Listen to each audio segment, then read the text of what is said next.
the behavior chin, I'm going to be pairing that with e-collar pressure and asking him to drop his chin to create the most solid behavior that I can possibly get with him, which is that double down, but that chin is also on that place cut.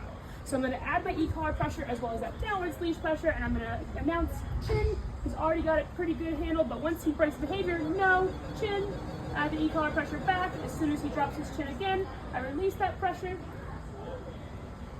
And then what I'm going to do is I'm ready now to start my session.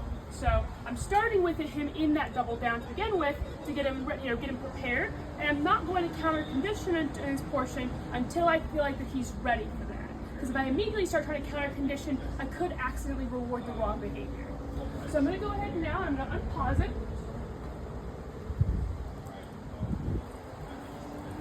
So he did break that behavior. I'm going to go ahead and correct that first so we're prepared and everything like that. So now I'm just kind of watching for body language here. He immediately is kind of getting a little squirrely about maintaining because there are other distractions here as well. And I just want to see now and making sure that he's going to remain calm as we start having the TV going on. I will increase that volume a little bit. So again, no, chin. So this morning I was getting some growling from him. He was starting to already feel uncomfortable because he knows what's going to happen, especially when agility's on. So that's where I made sure that he maintained that double down until I got the behavior I was looking for, which was that calm feeling, that calm look where he was less likely to have that reaction. If I would have just immediately put him in a down and let him watch the TV and then react and corrected him for it, I would have missed my opportunity to be proactive and avoid the reaction happening in the first place. So now we've got some dogs on the TV, but every time that he breaks that behavior right now, I'm going to put him right back into that behavior because I want him to maintain until I know he's settled. So I immediately see that body language get a really upset, a little bit more excited, so pressure comes on, and I can tell right now he's not wanting to disengage, so I'm going to tap my boost and give him that pressure again and ask him to drop that chin again. So he doesn't love the boost, so maybe next time I will, instead of dropping that boost, I'll go ahead and I will just increase my level by 1 to 2. So I want to go ahead and remind him that the expectation is that if he wants to watch, he can watch politely. So I am going to ask him to kind of watch, to be right here and have his chin facing this direction, as opposed to him trying to avoid the situation, because right now it's not about avoidance, it's about getting settled when this kind of thing is occurring. So once I see some good calm body language from him, which I'm seeing right now, I can release him and put him back on here in just a down. So the body language here is not bad. He knows what's going on. He's not looking towards it, but he does hear it. He hears everything here. I'm going to see if we can fast forward a little bit to where we hear more dogs. My remote's not cooperating with me today.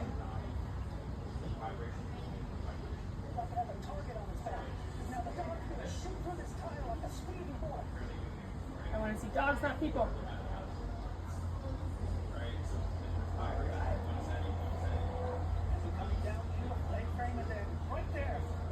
Alright, so body language, he can pop that chin up, so I'm going to ask him to drop his chin one more time here again. And as he remains calm with the distraction of the TV right here, then I might go ahead and try and release him and see if he can be just in a down calmly without having to have that chin down. So I'll go ahead and tell him, Jasper, free. Put him back onto the bed, please. Sorry, bed. Holding that e-collar pressure until he goes into that down. Not going to ask for that double down right now. And I want to look to see if he looks and makes eye contact with the TV, and then if he will disengage and look back to me. So there he looked at dogs outside, so I'm going to reward him for disengaging from those dogs to let him know that that's exactly what I was looking for. For now, I'm going to look to see if he's going to look at that TV, keeping an eye on him, but also keeping an eye out for what I'm looking for. I don't want to just pay for his focus, I also want to pay for him disengaging from the TV itself. Good, just like that. I didn't even have to add any e-collar pressure because I want to give him the benefit of the doubt that he's going to try and make good decisions. Now, if he looks like just a little bit too long, I can use a tap to remind him, no, I want to disengage. But I want to give him a chance to make the decision on his own without having to just add that pressure. What's your level now? 5? 4. 4. With the chin, it's a nagging behavior. It's not necessarily just it's good. So it's not necessarily just a behavior where I'm increasing my pressure every time he's not listening. It's more of I'm just almost tapping him on the shoulder and saying, hey, I need you to do the behavior I'm asking you to do. We don't want to use it as a corrective level there.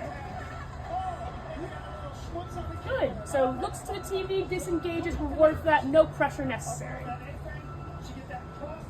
Because ideally we're not having to utilize that pressure to disengage him always, because when we're in the agility ring or when we're doing nose work, we won't be able to utilize our e-collar once we're past the start line.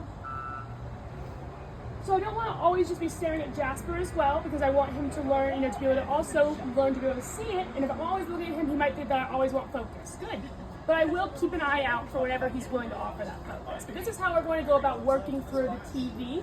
So we want to make all of these situations controllable. So it might be where you set up a scenario just like this, where you're sitting with him right by you, so it's easy for you to see the moments that he might switch a little bit, and keep your sessions shorter, so 10 or 15 minutes of letting him watch and him watching politely, and then end it on a positive note and turn the TV off or put him in his crate where he's not going to be affected by it as you guys watch the TV, because we want to have good reps right now. We want to have positive reps. We don't want to have a lot of situations where he is having that big blow up and we're just correcting him. That is an important part of it. Oh, a little bug landed on the play Scott with him.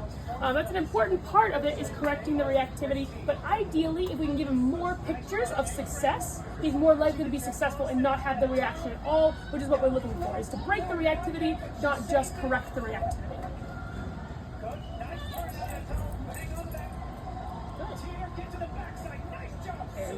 Even looking at that dog outside, disengaging, rewarding for that kind of behavior as well. Does all of this make sense? So that's what I wanted to show you guys, was how we can use this as a positive experience instead of just using it to correct him for the reaction itself, because this is just as important, and almost more important, is giving him positive moments of seeing the TV, not reacting at the TV without pressure appearing, and then rewarding.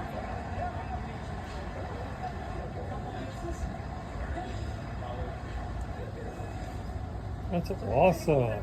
Very good boy, awesome. So now, since he's done really well with this, and we give him a little bit more food, and you are good. Oh, that's what I wanted to show to Sheila, so that you are all good there. But does this kind of make sense how we're going to do this at home, though? Yep. And you feel comfortable doing this for a couple times this week? Just adding it in, trying to do 1 or 2 sessions a day of it. That way he gets the good pictures of it. He gets used to seeing the TV on and watching the dogs, but also he also gets used to it being controlled.